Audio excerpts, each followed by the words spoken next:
Welcome to Let's Chat, an ongoing conversation with youth workers and leaders about student ministry and, whatever else we end up talking about. Thanks so much for joining us.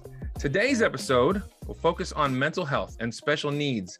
As part of our discussion, we're going to be talking about mental health and as it relates to youth workers, as well as students, not just talking about the things that we experience personally, but how are students walking through those things and how can we help them process, especially in a COVID fading, we hope, environment. But we're also going to take some time to talk about engaging students who have special needs and making our ministries and events as accessible as possible to them, because we want them not just to be part, but to feel like they are included. So not just present, but participants in the life of our ministry. I am your host, J.M. McGinnis, and today I am super excited to be joined by two great guys, friends of mine, Carlos Portillo, who is a friend of the show, been on once before. He's currently the ministry director for Suncoast Youth for Youth for Christ in Bradenton, Florida. Say hi, Carlos. Hey. And then David Goodwin, who is the pastor to youth and families at Central Church of the Nazarene in Lenexa, Kansas. Say hi, David. Hello, everyone. Well, today we're going to be talking about, and we're going to ask the question, what are the mental health issues facing our students and their families, as well as youth workers who are doing life alongside them?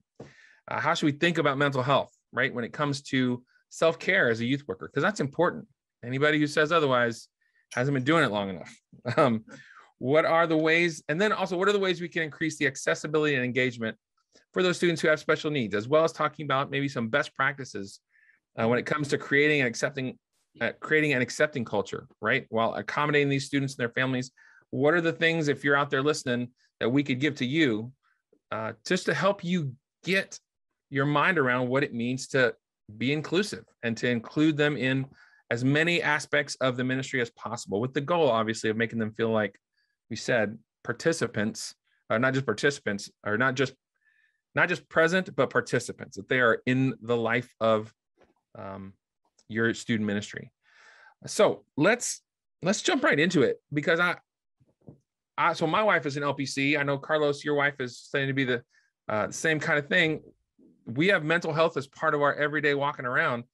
And for all three of us, what are the things that you are seeing students struggling with, and how are they coping in healthy and unhealthy ways when it comes to mental health right now?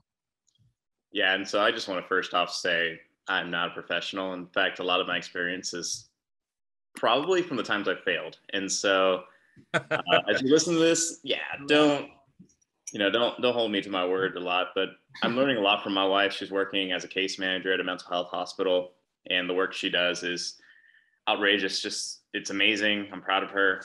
But as the last couple of years of ministry has kind of opened my eyes to this idea that, like, we need to talk about it more.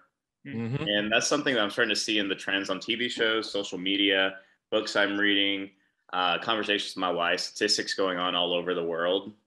We, as youth workers, need to be the frontline people who are working with teenagers day in and day out, and just saying, like, hey, we need to normalize conversation. We need to do what, everyone else around us is doing, like talking about things like suicide, talking about things like self-harm, low moments in life, depression, and not just skirting around those issues because everyone else is doing it right now. Right. How many professional athletes have we seen come out lately talking about dealing with depression, and much to their credit, getting resounding applause, because there are so many who, because they were empowered or because they spoke, felt empowered to do the same. So, man, as youth workers, what a beautiful message to say. You can talk about anything with us, especially the things you're dealing with when it comes to mental health. What do you think, David? Are there anything specifically that you see students? Is there an uptick in any particular area? I mean, I think especially through this pandemic, it's been a challenge, obviously, for everyone, but especially just seeing in our students, and maybe it's just because that's who I am around and interacting with most, but just seeing the effects that it's been having on our students, and just the pressure I've even seen from like parents and um, trying to, when it was navigating online school, depending on where you're at in the country, maybe that's still a reality. And kind of the opinions, maybe strong opinions of parents, kind of putting added social pressure on students, have been, I don't know, it's been really, really difficult, but like what's been cool, at least what I've seen in our ministry, when you provide space for students to process and express and talk together, just even especially in the consistent rhythms, like we have small groups in our youth ministry, and those adults consistently checking up on students and having them share, hey, what's really going on. And as you get like, one student to open up and say like, man, this sucks. Like I'm really struggling, having trouble sleeping, like anxiety is just going through the roof lately, and hearing so many other students just echo that as, one's a little more bold to share. So I think there's just been kind of a added, I don't know, catalyst, I guess, being the pandemic and seeing anxiety and depression. And I'm sure there's facts that you could look on the internet, maybe as you guys know them, but like statistics of what that's looking like. But just like anecdotally, I hear that in my students, just an uptick in all these areas. Yeah, I'm seeing too, a lot of students are struggling with depression and anxiety. They respond in different ways based on the level of disclosure that they're allowed to have. Like there's some kids who in their families, they're not really allowed to talk about it. And we're seeing them act out a lot because they don't have a place to send it. They don't have a place to like process it. And so when given permission, right, they actually, it's like it releases some of the energy inside them when they're, and talking about stuff is cathartic, right? We know that. So when they don't have the opportunity to do that, man, it's just like pressure inside them. So some kids, if they're not given space, are either acting out in ways that are like hyperactive, like they just they feel like a hamster in a wheel, just zzz, and kind of explodes whenever they are free of the boundaries a little bit here at youth ministry, because we don't have the same kind of rules as school. And then some of them are withdrawing a little bit because they're just not sure how to be with people. Some of them because they hadn't been with people for so long and they feel self-conscious when they're around people. So they come to youth group and miss some of the social cues and feel confused because they're just haven't been doing it for a while, right? They feel just awkward. Yeah. So they kind of pull back. So I've had, growing up, my parents were both born in Honduras. And they had a very tough life. I'm going to give them. Growing up, though, I grew up in the United States, Tampa, Florida. But I grew up, anytime I had any kind of like emotional issue, whether it was passing of a parent or grandparent or anything, and I started to cry and, or just trying to process, I didn't know what I was doing. I remember I would be met with my family like, well, what's wrong? This is a sad moment, but you still have food on the table. You have a roof over your head. You have a bed to sleep on every night. And I'm just like, sometimes there's more. And like culturally, that was just kind of the thing I grew up in. I know a lot of my friends who are Hispanic can sympathize with that. But one of the things we're seeing is like when you're not able to actually share, when you're not able to actually speak about it, over time, it's easy to suppress those great, awful feelings. But I love what, David, you're doing these small groups, because the reality is if you can create a culture of openness and create that culture of just like, hey, we're going to talk about this. It's okay to talk about it. You can do it whenever you want to. That's a game changer. It really is. Yeah. Instead of just rub some dirt in it, right? Are you crying? Yeah. Just shake it off. Yeah. Put some salt in the wound. It's fine. I was just saying, I think it's something that I've seen that like maybe like Carlos, when you're talking about kind of how it was for you, I'm thinking back for me, just like in dealing with just like mental health. I think our students, or at least the ones I work with, I should say, like are really like are able to name and articulate like say coping mechanisms, and like they have just so much greater awareness of like, kind of the issues and the tools, but also what I'm seeing is like they can name it and understand it and talk about it more comfortably. But like when it's like, okay, so like, hey, list off what are the coping mechanisms, and they list them all off. It's like, yeah, and it's like, which ones do you do? And it's like, I don't know, TikTok. And it's like, wait, like, so there's almost like an immersion in just like knowing about, which is good. Like that's, and it makes it easier to talk about like kind of the real stuff. But I don't know if I've also seen just like amazing, like actually living it out in practices. So I guess that's the challenge, is like not just like talking about it, but providing opportunities for students to like really like practice, like, oh, I can actually do these coping mechanisms rather than my default go-to. So there's this weird dynamic, I feel like, where like compared to, for me growing up, I'm like, man, they can articulate all these things that I never could, even though I was dealing with it myself. But I don't know. I don't know how much they're doing the healthy, practices that would be beneficial for them.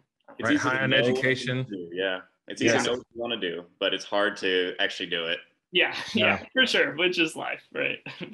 I think too, like I get in that same place, David, where I'm like, I expect the fact that they know what to do means that when they need to do it, they will automatically A, know that it's time to do it, B, know how to execute and shift from, the inappropriate or unhealthy behaviors or thoughts that they're going through, and just do it. And if I could do that in my life, I would be so much further down. I mean, as an adult, I have trouble doing that. So I think I have to recalibrate myself and realize, and probably the more I build a relationship with them and the more I have conversation with them, the more we talk even about those specific things, the more we can hold them accountable to their coping mechanisms, and at the same time see the growth, not just from one Wednesday night to the next, but from last year to this year. I think those are challenging things for me as a youth worker. I want them to fast forward to, well-adjusted adult using all coping mechanisms available to them when they're needed, and using them the appropriate time that is needed, and then change the behavior so that everyone else, especially me, is more comfortable. It just doesn't always work that way. Sure. But I think what you guys talked about is the beginning stages where we can at least name it. And that's light years ahead of where we were whenever I was in youth ministry. We didn't have the verbiage and the terminology. We shouldn't have the information. So now with more information, you know better, you do better, typically. Right. So, well, we started down this road a little bit. So that's students as far as unhealthy, or as far as their mental health. What about youth workers, right? We talked a little bit about our own issues and how we need coping mechanisms, but are there, I guess, mental health issues that youth workers are dealing with, right? That we can normalize or bring to light, some that maybe we don't talk about typically.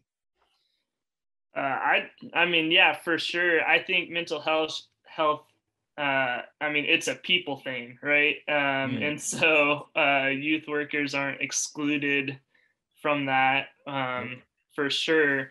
And in some ways, like even the work of ministry that you're doing, you're going to need to find, tools and work through kind of the issues that come with like even your work in ministry or whatever else you're doing. I think, and this applies to students and adults, but man, I think healthy relationships, like, it's so baseline, like, but it's true. It's not just individual, like, how do I cope myself, and we talk about self-care, but really it's like self-care like can really only happen in relationships. Like we're just not created or designed to just like fix ourselves. There's things you can do individually, but man, looking at all your connections and seeing the places where there's disconnect and I think that's going to be what brings some balance in your mental health more than anything. There's a book by Dr. Judy Schwanz called Blessed Connections, which it's all about like kind of self-care for pastors. But the whole premise is like, look at the connections you have, family, friends, mentors. And if there's health there, like there's going to be health for you, because like we're designed to live in webs of relationships. So yeah, I don't know. I think about how sometimes self-care, just kind of maybe jokingly, but also in people's mind, equals like, if you ever seen Parks and Rec, that one episode, well, a few episodes, but it's the treat yourself, like, yeah, right. Which is really funny, but the extent they take it to. But I think if it becomes like okay, I'm just gonna I'm gonna eat some ice cream for self-care, and like, look, I mean, I love ice cream. It's not self-care for me. It's just I indulge in ice cream because I love it and it's good. Like that doesn't really help my mental health. Obviously, it's not healthy for me, like physically. That doesn't stop me from eating that chocolate peanut butter ice cream that I have in my freezer that I'll eat tonight. But I don't know, like I think self-care, what that really looks like is like life-giving practices and life-giving relationships. And we're so isolated. And even if you're around people a lot, like you need to find life-giving connections, and that's self-care. So maybe it's just getting with one or two people that will really pour into you and ask you kind of the hard question of, that's good, like, what's your balance and rhythm in life? That's good. Yeah, and I always find it interesting, because if you would ask me maybe 4 years ago what my self-care practices were, like I said, I'm going to speak out of my pure failures here. I would have not known how to answer that. I'm like, go on a walk. I don't know, workout. And so just being totally clear, vulnerable here. Like I have a counselor. I struggle with things in life. And, one of the things that I've been able to walk through with my therapist is just kind of going through this idea of like, what does self-care look like to you? And I'm like, oh, I don't know. I do this. I work with, no, it's like, that's your job. Okay. Well, I hang out with my wife. I'm like, that's your relationship. Well, what do you do for you? And that was like a total, like just mind blown thing for me, because I began to realize I never took time on myself. And I think of all these youth leaders we get, the best youth leaders in the world are the most like selfless people in the world, because they work full-time jobs, and then they're, working with youth. Maybe it's our volunteers that tirelessly are checking on students, and they're focused on the mental health of all these people, but they're not focusing like inwardly. And it's like, what are you doing to take care of yourself? And it's like, self-care, I'm doing this, that's your job. I'm doing this, that's your volunteer work. I'm doing this, that's your relationships. You need to do something just for you, like treat yourself, get some ice cream, but also find practices, like find therapies, find these things that are just going to refresh you. As you were saying, it's like, find people in your life that are going to lift you up. Find practices that are daily, that are just going to help you clear your mind and do these things, because life's hard, and it's harder when we don't take care of ourselves. Yeah. I think too, it's really important to have somebody like you. I think both what I'm hearing you say is people outside of yourself who reflect to you, right? That who you can ask and who call you on it when you are out of pocket, right? When your mental health is suffering, they can tell. My biggest critic is myself. My biggest also, like, I don't know what would be the best word here, but the person that's going to allow me to not take care of myself is going to be myself. So I'm my own worst enemy, while also the one that's going to say everything's fine when it's not fine. The house is burning. I'm like, I'm okay. Yeah. I suffer from like total lack of self-awareness when it comes to like how I'm doing. Like Enneagram 9, if you're into that. If you're not, just ignore that number. 7. But I remember in college, first realizing like how bad I am at this. Like I remember my friend like walking down like the hallway. I specifically remember this with two of my friends, and they're like, "David, why are you so mad right now?" I'm like, "I'm not mad." And they're like, "Yeah, no, you're pretty ticked off." And I'm like, "I'm not angry." And I'm like yelling at them, and I'm like, and I think it added to my frustration because they were seeing something in me that like I wasn't able to recognize myself, and it was annoying. But like, yeah, having Jam, I think it's so good having people that can reflect to you of like, hey, you may not be aware, but like something's off. And just even having someone who can just say that, hey, what's up? You know, something's off.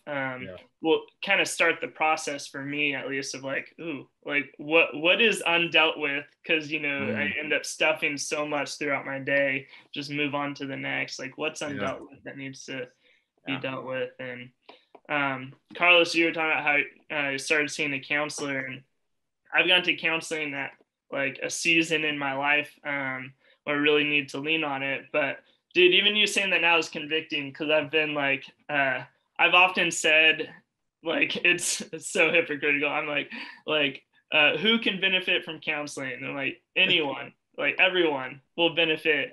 And then I'm not seeing a counselor right now, and God's been like, hey, like you need this. Find someone. So thanks, Carlos, for the beauty of counseling isn't like you don't go in the worst moments of your life. You go to deal with the baggage we carry from like, I mean, who hasn't had a crappy last, what has it been, 26 months? Like, for sure. If not, then you do need to see a counselor because you're having a psychotic break and reality is not normal. I don't know, but it's like we've all been struggling. Like life's hard, you know.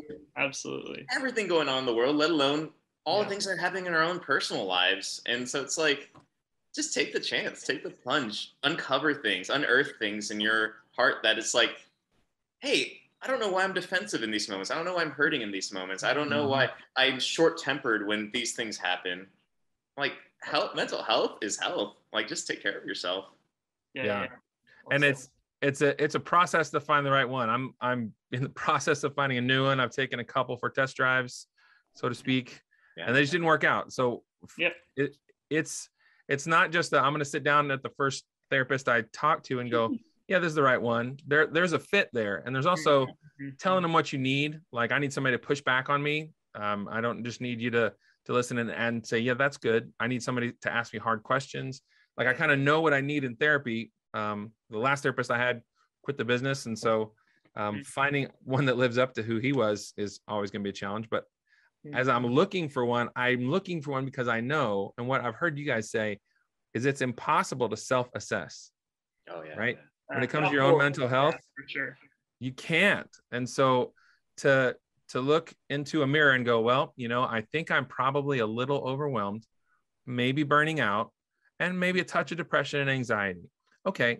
So the way I'm going to fix that, as you're talking to yourself in the mirror, is to go find a podcast or a blog and read a couple articles and see if I can just make it feel better. It doesn't work that way. My wife has a really great saying that this further down you push it, the smellier it comes back up, because it will. So let me see if I can summarize what I'm hearing. Self-care is not just making yourself feel good. It is assessing what's happening inside, assessing and addressing, right? Those two things together that you, and somebody else has to help you assess, and someone else has to give you the tools to address. Because if you could address it, you would have, right? Therapists most of the time give us better tools, not completely different tools, just better tools, right? To deal with the things that we are currently dealing with. And the other things I've heard is that this isn't really an optional thing. At least, well, it is optional if you want to blow your life up. If that is an acceptable end game. But otherwise, you know, we have to get some of the stuff that sticks to us. We got to get it off of us. Do you know what I mean? Because there are things that we deal with on a regular basis that will stick to us. And over time, what's the word I'm looking for? When you have a lot of things that stick to you over time, that looks like a huge backpack. full of bricks, you don't have to lay it down once a year. Like that's just a lot of buildup, right? Yeah. If you take care of it regularly, your life will hit a healthy rhythm, and not just for you, but for the people around you. They're not just waiting for the next time you go to therapy so that you can come back as a normal person and feel and at least be aware of the impact you're having on other people. Those are good. So let's talk. I want to talk specifically about burnout. Because I think, especially youth workers, there is a temptation to get there. What are some specific signs that we are burning out, that we could be aware of, that we need to be aware of, as we're, and maybe if you're a youth worker out there and you're not sure if you're burning out, some red flags that we could throw up for them that maybe we've walked through? I think I should start by saying I'm not like a veteran youth ministry, so I still have plenty of time to burn out. Like, so I'm not the best one to talk about this, but just something that I heard once that has been really helpful for me, and it's again in the same vein of like you can't just self-assess. Like there's like you need people reflecting to you. Bob Goff, he goes on, he's a super funny dude, and tells good stories. And he talks about he started hating the question, how's your life working for you? And so he started to switch that and starting to ask, how's your life working for those around you? And it's just this mental switch of like, you are not an isolated person. You are a part, like we are so interconnected.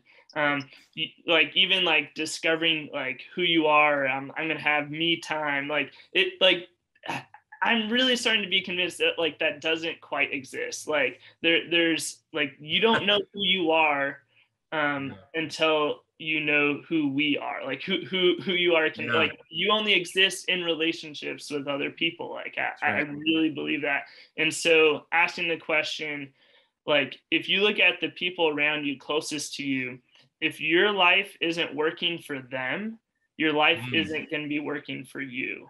So if there's just like if someone's like, man, I just can't stand being like right now you're too much, like you're too much for me right now, or like you're causing just destruction or chaos, it's like your life isn't working for you either. Like and that's been just related back to the burnout question. I think that's helpful to think, like when I think about with my family, I have a 2-year-old daughter and a wife, and one on the way. And when my life isn't working for them, like it becomes it like, and that like my wife's good at letting me know that, like when that's the case. And almost every time I'm like, yeah, I don't like this either. Like, like this isn't working for me either. You're right. And so listening to those voices with like humility and the without, like it's hard, but without defensiveness, or at least trying to let go of your defensiveness to like hear the nuggets of truth where you're like, yeah, okay, maybe I need to make some changes in my rhythm or schedule. Because if you don't, I think you're just on the path to burnout. When you're not listening to the people around you when your life isn't working for them. That's good. I just like what you said, the path to burnout. And I don't think the issue is the actual crash. Like people think burnout's the crash. Yeah. I burn out in ministry, and I think the initial thing is that spiral down is where we need the help. It's the agitation, it's the defensiveness, it's the frustration, it's the short temper, it's the blowing up, it's the mundane, like, oh, what does it matter? The nihilism, all that fun stuff that comes with that spiral. Yeah. That's the burnout. It's not the smash. It's not the crash. It's the spiral. Yeah.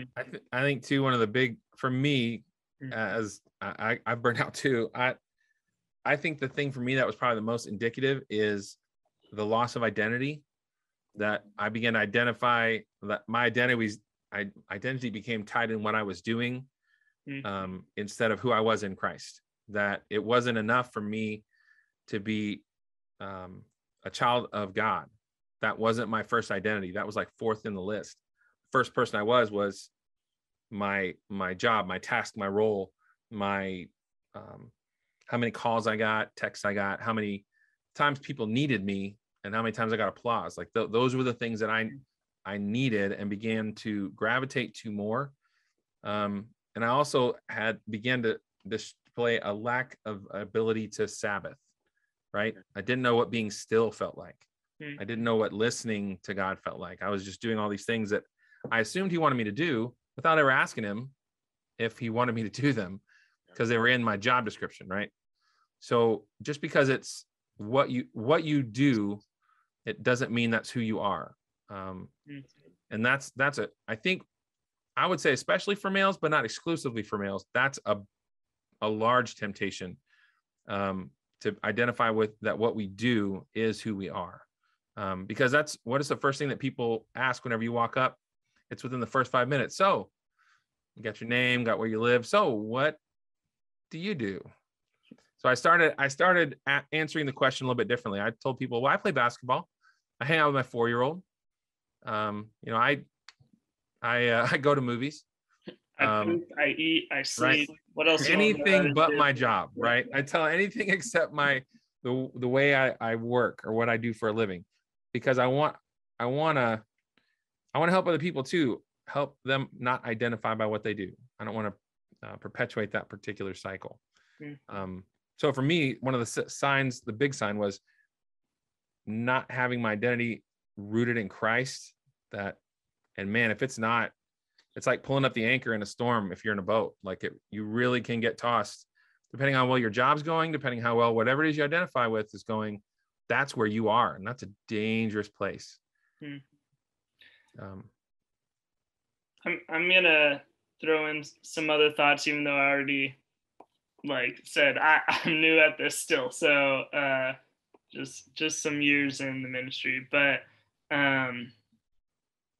for me, what's I've already, really, I've been doing this for on staff in ministry for 4 years. That's it.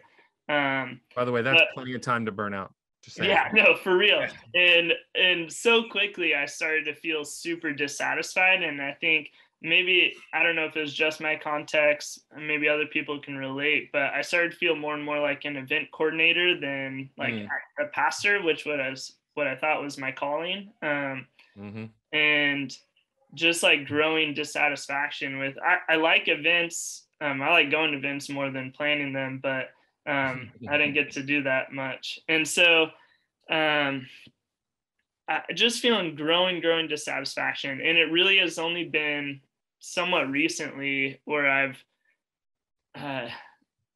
just as God's been challenging me more and more of God saying hey, this is not what you're called to, but feeling like the church context, the model that people have and that our church was operating under is a event coordinator and connect and be friends with students. And I've been I don't know, I guess experimenting with what does it look like to shift more from a program emphasis to relational discipleship. And I didn't know how to do that, and I liked the sound of it, but I was I don't know. And really just within this last month, I've been I don't know what I'm supposed to do, but I'm just going to invite students, hey, if you want to grow more, I will disciple you. And even when I said that, I was I have no idea what that means, but I'm saying it to people and see if something sticks. But what are we going to do? I don't know. Yeah, I have no idea. But it's going to be great. Yeah, it's exactly. Going to be awesome. But I've been, since then, I've had students reach out who are just saying I'm hungry, I want to grow, but I don't know what to do next. And I was me neither. Let's do it together. Same. Let's figure it out. Yeah. But it's been so life-giving, and just already meeting with students, and it's just I bring my Bible and hey, let's read this together, because we read scripture best in community, not alone, and see what God has to say to us in it, and talk about life. And like I get to know not just the church version of this student, but like tell me the whole version of you, like who are you? Um and like that has given me already like so much Mm. life. And so I think avoiding burnout is like continuing to listen not to the expectations of people around you, but to the voice of Good. God that keeps you centered on mission and on like real life with people. And already I'm like I feel like I have more like energy and fuel in the tank, just from kind of trying to be obedient to that. And it's been good, but also I still don't know what I'm doing, so any help would be great. Neither do we, so it's okay. Right.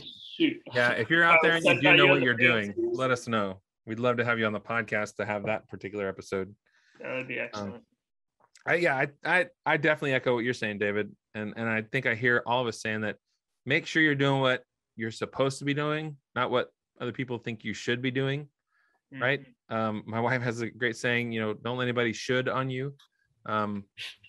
Those things can pile up too. And if you're doing all the things you should do, all the things that you feel like God's calling you to do also, our burnout, part of the way to, I think, avoid it is recognize the word no as a sacred word.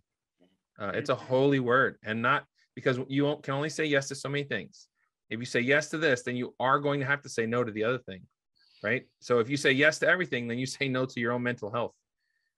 You say no to Sabbath, to family, to the things that are, like you are describing, enriching, that like fill you up. So basically you're pouring yourself all the time. And most of Christianity is caught, right? Not taught.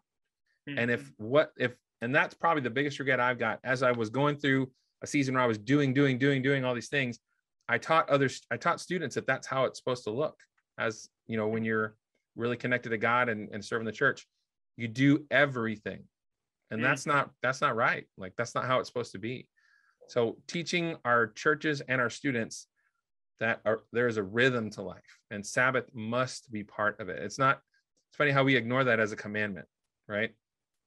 Right. Murdering, we're cool. We're not going to do that. But messing up the Sabbath, we pretty much do that on the regular if we're not careful. So those are, I would say, these are some great signs. Let me just try and summarize. Becoming critical, becoming kind of what my wife calls distribulant, right? Just upset and not sure why, and just unsettled, losing your identity, defining yourself by things other than your relationship with God, and then becoming so busy that you are unable to be still. These are some pretty good signs, I would say. If you're there, burnout's right around the corner. So let's talk real quickly about guidelines for referring. So when students come to us with mental health issues, at what point, and as somebody maybe who's listening, if you're a new youth worker out there talking or listening for the first time, where we'd love to tell you and talk with you about places where, as youth workers, we are not paid professional therapists, how do we, and where, at what point should we refer? What do you think, Carlos? When do we send them to get professional mental health? The easy answer is whenever there's trauma. And the hard part is there's always trauma. Don't wait until it's the one of the suicidal ideation. That's, obviously that's the easy one. And right. the fact is, suicidal ideation, suicidal thoughts, self-harm, it's like, it's so high. I think it's like the leading cause of death in students aged 10 to 24. So we're gonna have students that have that. But the big thing is like depression, anxiety, severe crippling anxiety, trauma, death of a family member. Maybe it's trauma dealing with a pandemic. Maybe it's fear of anything going out there. The referral is just necessary to have, to talk to the parents and say, hey, look, my giftings is not what you think maybe my giftings are. But I think your student would benefit from this. And sometimes finances is a really big thing. My wife works for a non-for-profit mental health hospital. And for people who can't afford adequate health care, they go as low as a $2 copay. And so maybe Wow. one of the referrals that you need to do is look around in your area and maybe within a 40-mile radius and try to find a mental health hospital that's non for profit and try to see how to have their resources, meet with them, say, hey, what happens if there's someone below the poverty line that needs mental health, Mm, counseling? You'd be surprised how some of these organizations are all over the country and are yeah. willing to meet with students that are dealing, that need the mental health support. And if not, raise it to your board, raise it to your church to raise funds for these kind of things. But Mm, for me, I'm just such a big advocate for counseling and therapy and the mhm. referral. And I think the easy thing is whenever there's trauma, and trauma presents itself in so many different ways, to just say, hey, this is beyond my pay grade, but Mm, this is the easy way just to send them out because this will give them that healing in the long term. yeah, that's super good. Um, I I don't know that I would add to that. Um, uh, how do you? So then, at what point do you involve the parents? What point do you feel like, hey, we need to get your parents involved? And how do you talk to the student about, hey, we're going to need to get your parents involved? Do you tell them that ahead of time?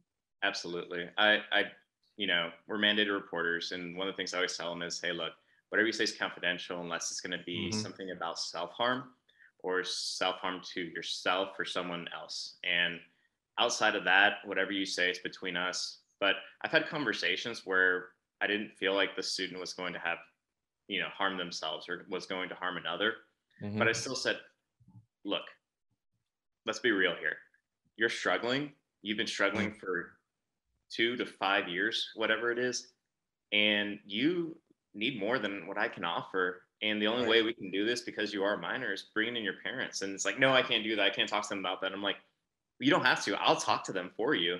And not only will I talk to them, I'll give them all the resource. I'll give you the name of my counselor, whatever it Mm-hmm. is. Like I'll do whatever I can so that you don't feel uncomfortable, but you can have that, you can find some freedom instead of just suffering alone for those years. And sometimes students are like, I knew I shouldn't talked about this, but I'd rather, you know, encourage that. I would never go behind their back if it's something that wasn't self-harm, but and say encourage it and say, hey, I want to see you find help. I want to see you Mm-hmm. find freedom in this.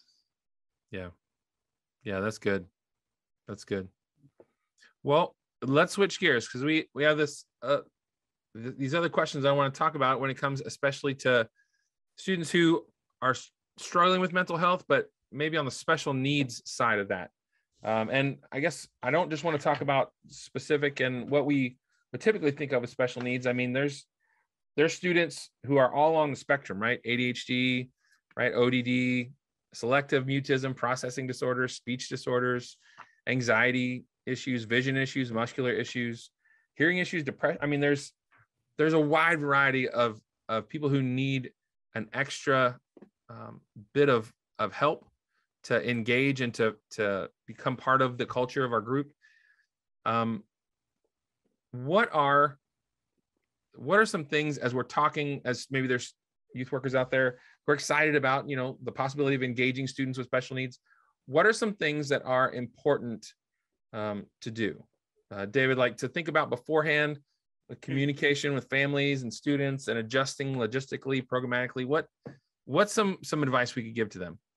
Well, I would say, well, I guess I would say you don't need a plan first. I think if you're gonna try and set everything up perfectly, like you're just gonna delay, and like that's kind of more out of anxiety and fear.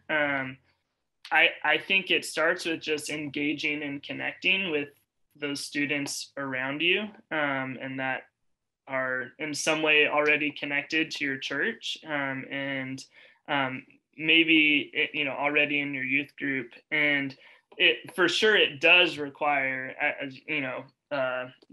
maybe with some students, logistics and planning.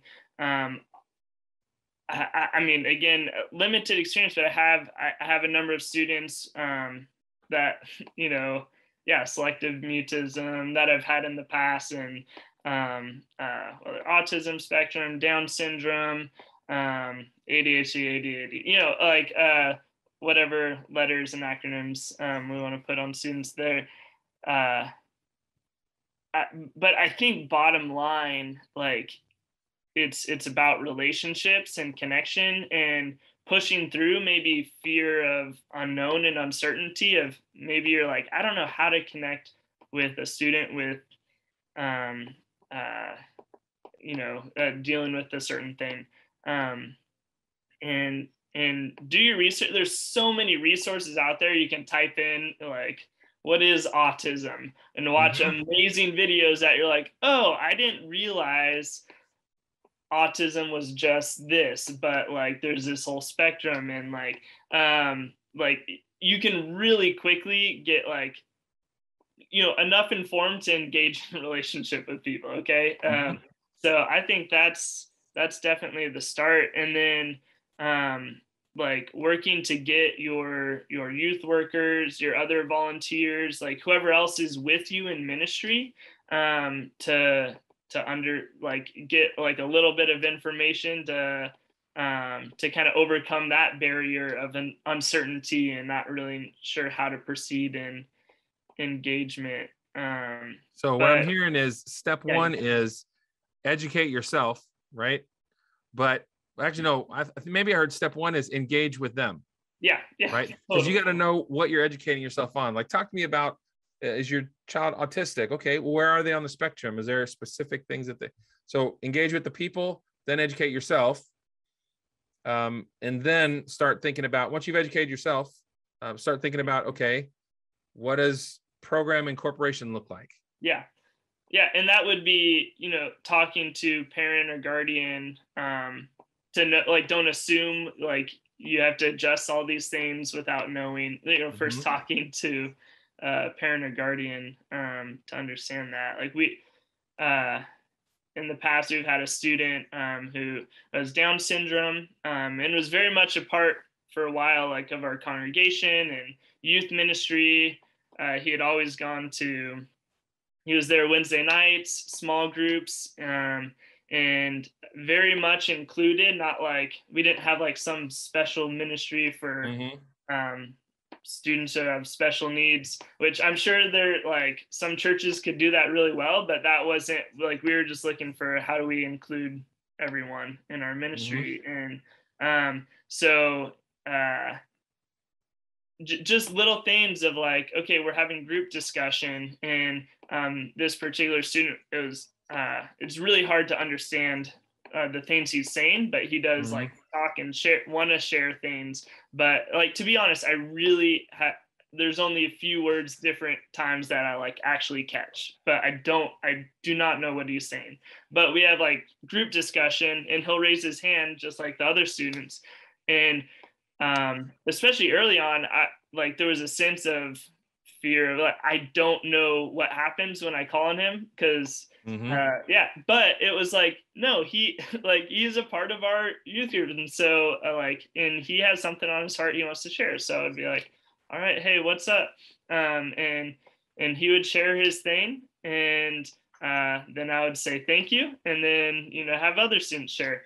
And in small groups, we'd always end with prayer, and sometimes he would be the one who would do the prayer. And we just normalized inclusion. And so our students followed suit, and they're just like, all right, we're all going to bow our heads when this student's praying and pray with him, even though we don't know what he is saying, but God does. And so we had his mom asked one time, and this was bad on my part that I wasn't the one who reached out. This is something like I learned from this experience, but was like, hey, he's never gone to fall retreat. Like, is it okay if he goes? And it was almost like apologetic about it.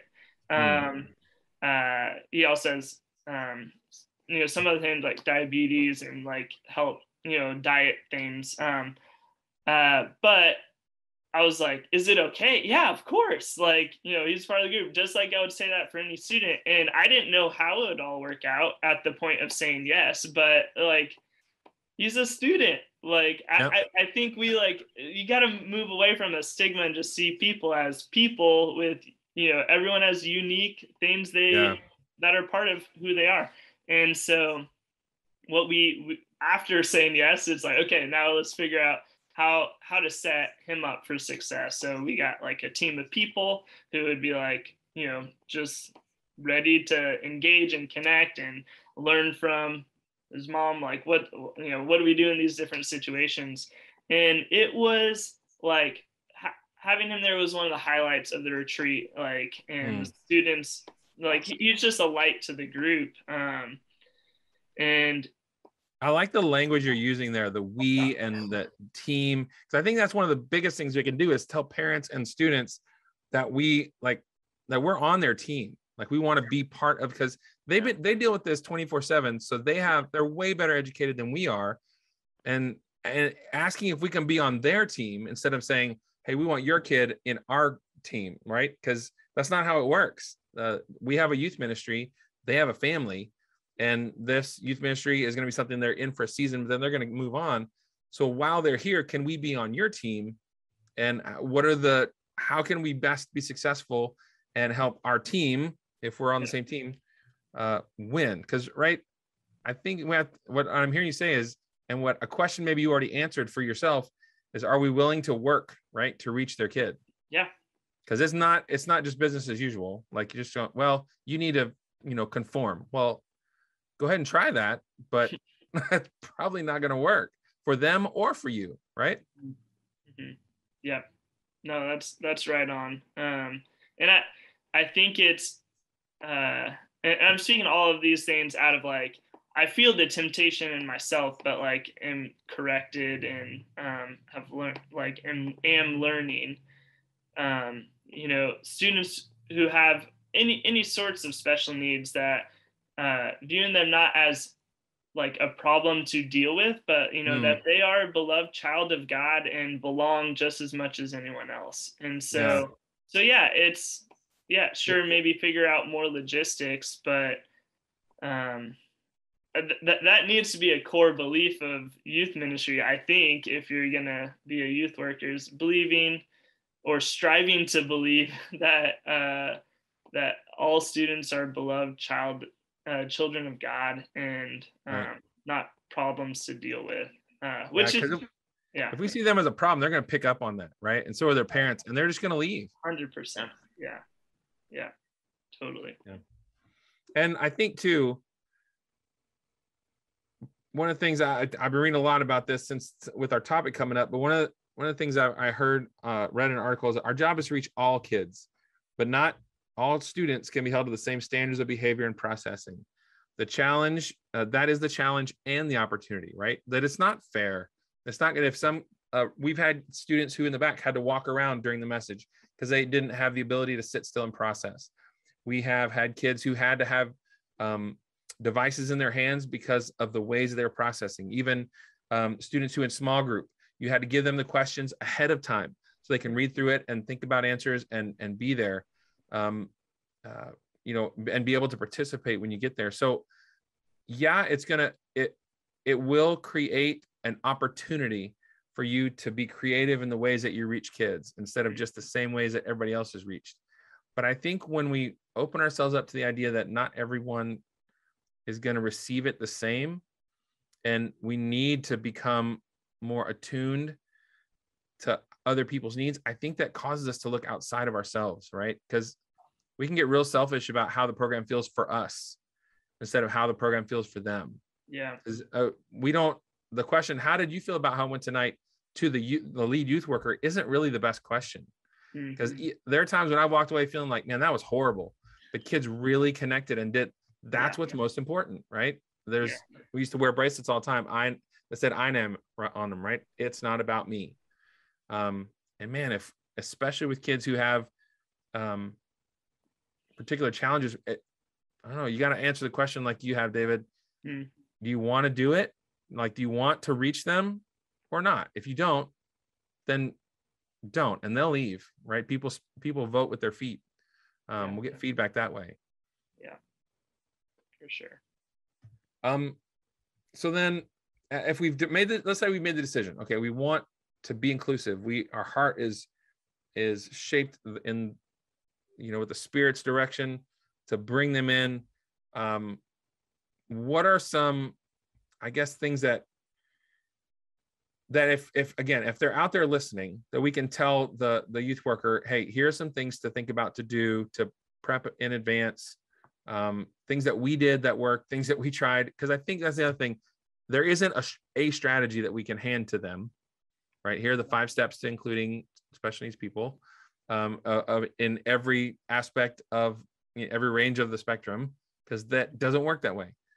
More guidelines about general ideas, and the idea is that these are all going to be experiments to find out what works, and experiments fail a lot. So what are the ways that we can encourage them to think about experimenting? Well, I mean, I think or maybe what are some experiments that have just radically failed, like Crater in the World bad? Those are the things we want to hear. That's a great invitation to share. I mean, I think, as you said, like we can only really share guidelines and then particular stories, because like we're talking about, like, special needs is like I don't know, every student has special needs, and obviously but for some we have categories for it. Right. And I think maybe as a general, like, kind of losing some stigma of like the ones we have categories for, like, and realizing like they're people first, and right. And not just, whatever label we put on them. So like connecting with them, engaging with them and with their parents, or guardians, to learn, how to best, make ministry like receivable, I guess, for them. Let's see, what are some ways I've screwed up? I'll go first since I invited. I got louder.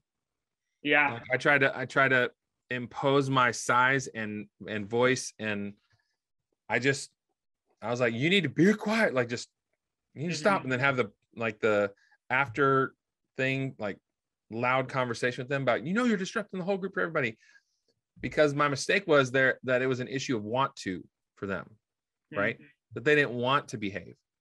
Well, that was my I was putting my stuff on them, that, well, I just feel like you're disrespecting me, you're disrespecting the people.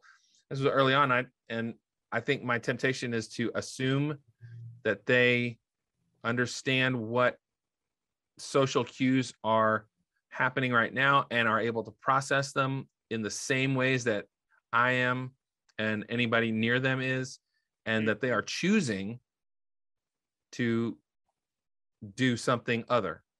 Well, that means that they don't want to be here. That means they don't want to be a part. And I think that's important, that I assume that it was an issue of want to. And so making sure that when we notice, serve up grace first, and get to communicating with parents early, because I would have saved myself a lot of pain if I would have, instead of confronting a student when he was, and again, being educated, displaying particular behaviors that are attached to a particular set of needs, assuming that they were like me, was probably my first mistake. So, I feel like I've kind of a big mistake, if I just like, or maybe the biggest, is ignoring students, or like the ones that I'm like, I don't know how to connect with them, and so like, and there's a natural gravitation to connect with the students that are easier to connect with, at least for me, I should say. And so I think that was a big mistake for me, is just being okay with not being able to like lean in and put extra effort into connecting with students. We've had a few students, but I'm thinking of one in particular who he's on the autism spectrum, and I just did not know how to connect with him. And we were going through this Sunday school series. I was showing The Chosen. It's a new video series. it's always great to show something and then just like, let's just discuss it afterwards, zero prep.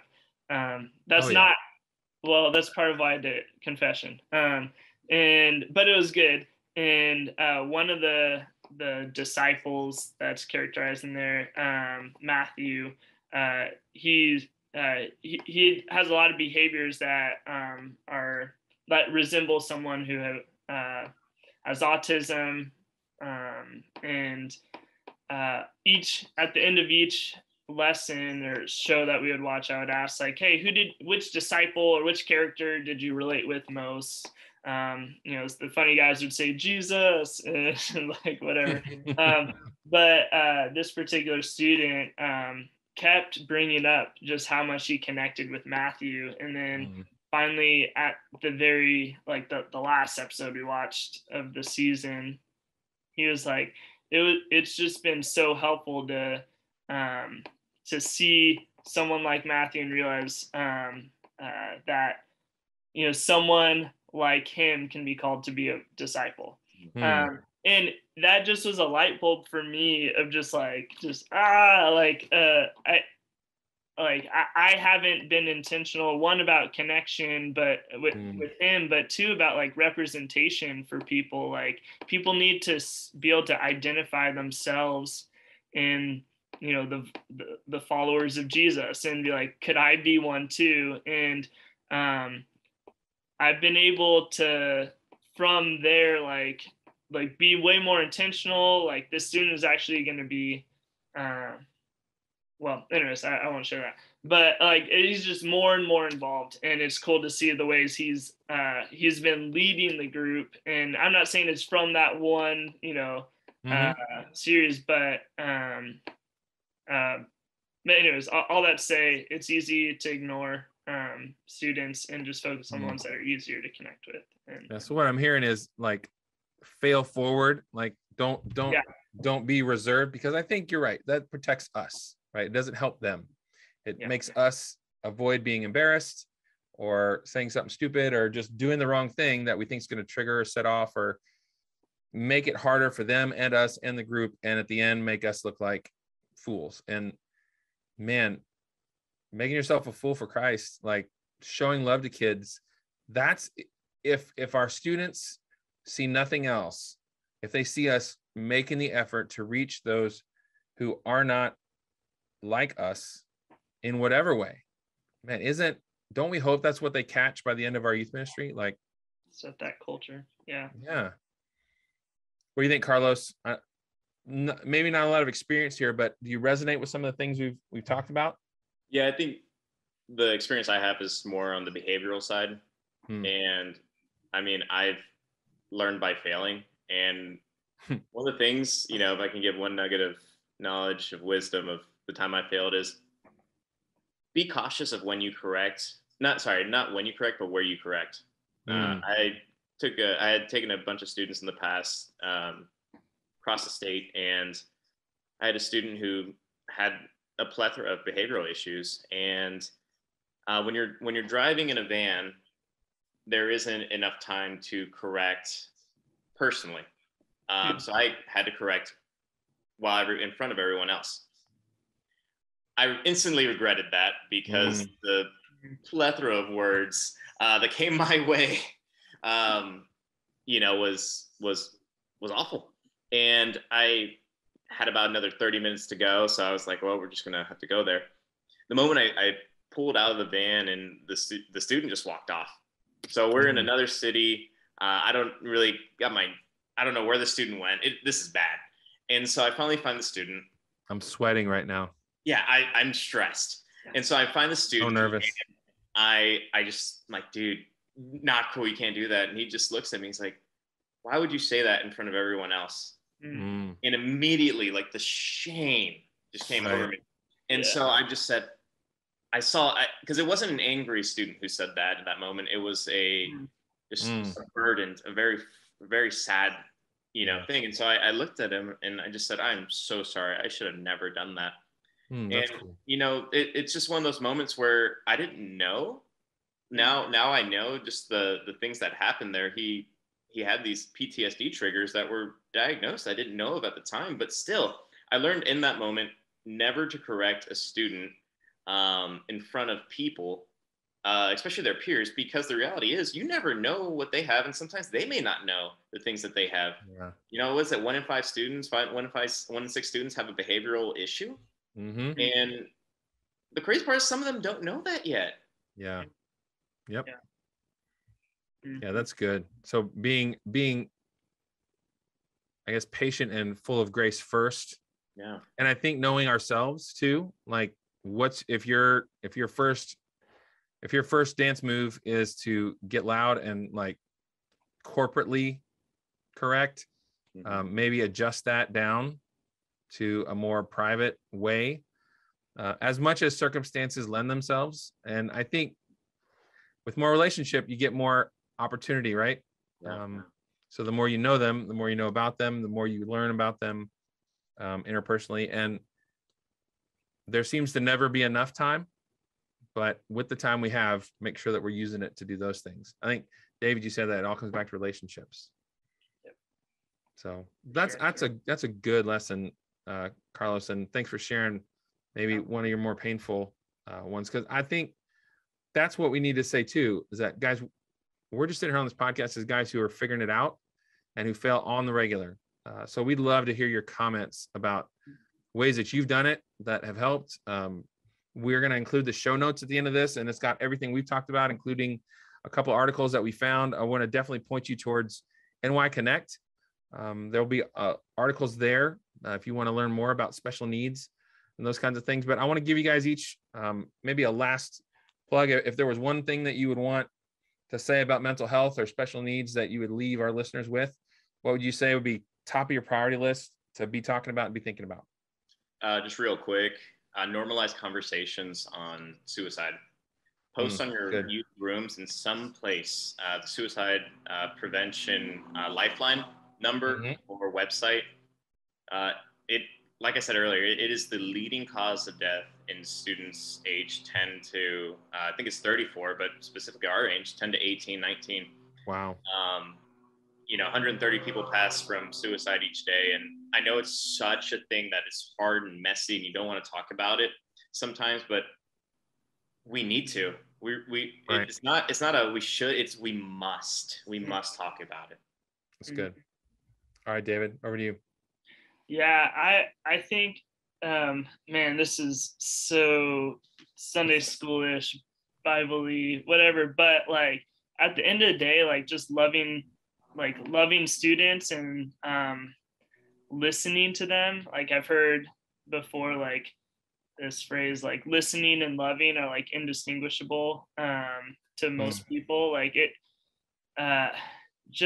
and so that relates to mental health, special needs, just in general ministry with students, like listening to students, asking and having the just approachability that students can actually share. Maybe it's being vulnerable yourself so that they're like, oh, this is someone I can talk to.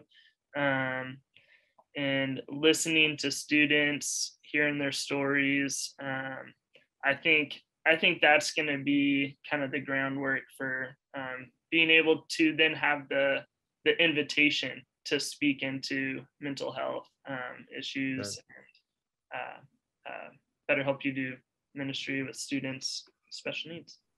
That's good stuff, guys. Well, thanks for joining us on Let's Chat. I'd love to thank Carlos and David for being a part.